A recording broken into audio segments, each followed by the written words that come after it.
So we was in the snow, and not no light snow like we get in Kentucky. I'm talking heavy Canadian snow, like they get in Canada. Tex told me he had only seen snow like that twice, and both times he was dreaming.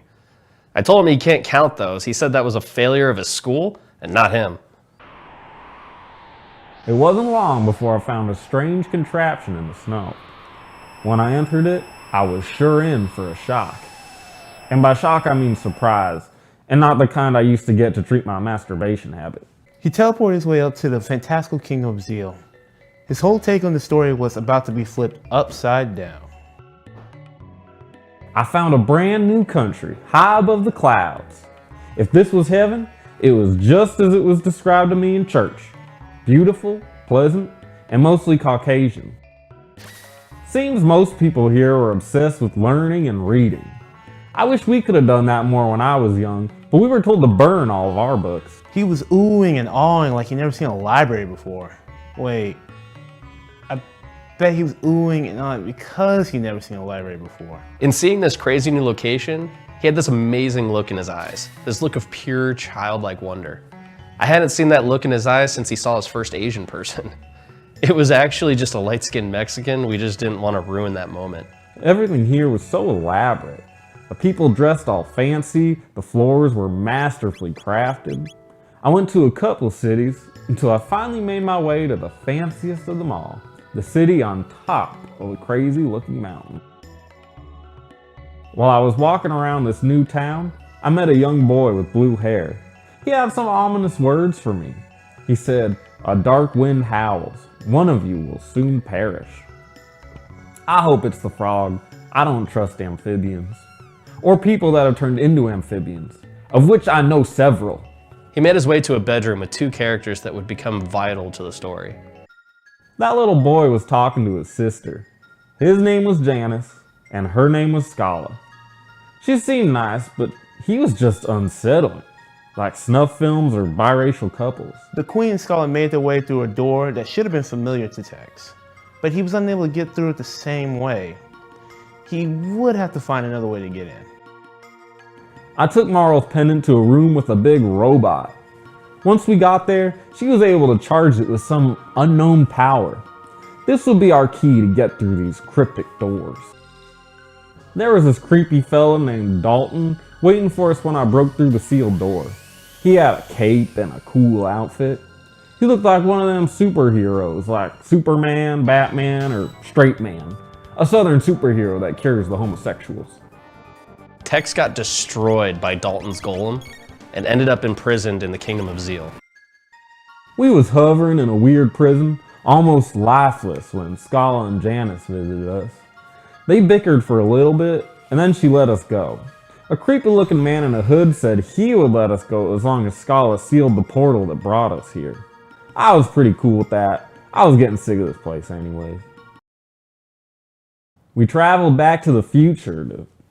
Wait, ain't that a movie about a young guy and his pedophile friend?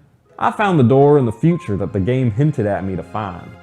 When I opened it up, there was clues on the ground about an old man who was going crazy and built a machine that could save the world.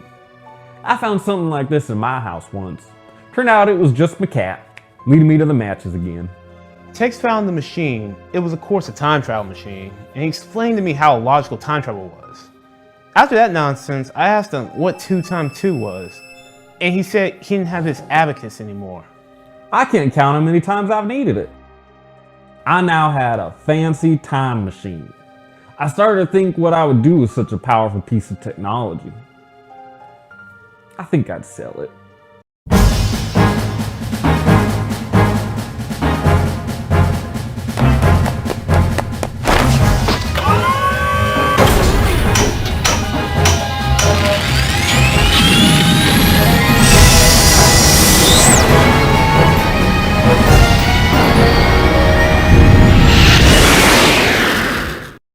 He traveled back in time to 12,000 BC, but realized all of the gates had been blocked.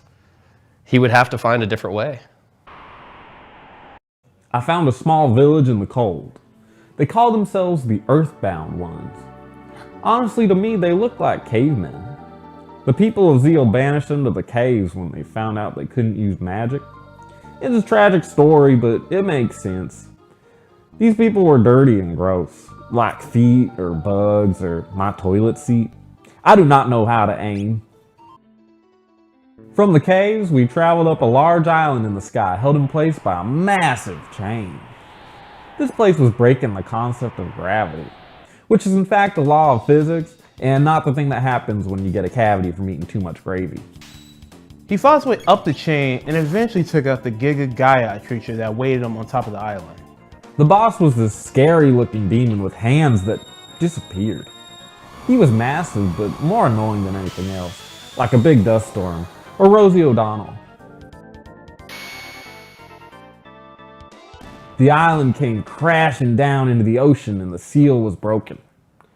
It was now time to storm the Zeal Palace and defeat the evil queen before she could summon Lavos. He rushed back up through Zeal and ran into Dalton once again.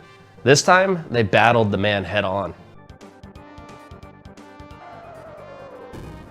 He talked a big game, but when he actually fought it out, I left him in the dust. I think he underestimated Chrono and the gang.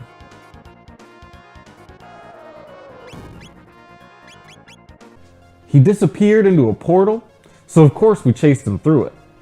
We ended up inside the ship in the Ocean Palace. All I had to do was navigate down to the Queen and finish this once and for all. When I fought Magus, I was sure that was the end. Now that we're actually chasing down the beast, I felt sure this was the end of the game. Fool me once, I won't get fooled a second time. Edited for brevity.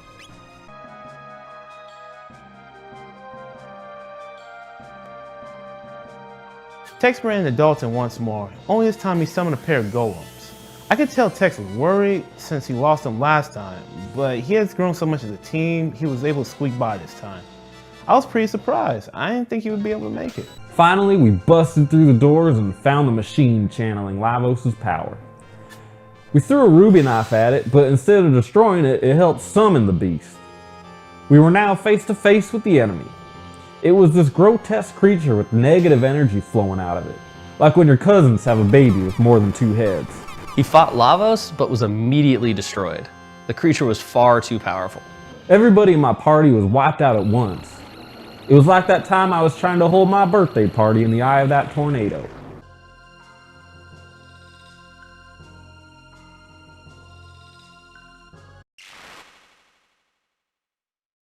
Lavos began aiming a laser that would destroy the group, and then something truly shocking happened.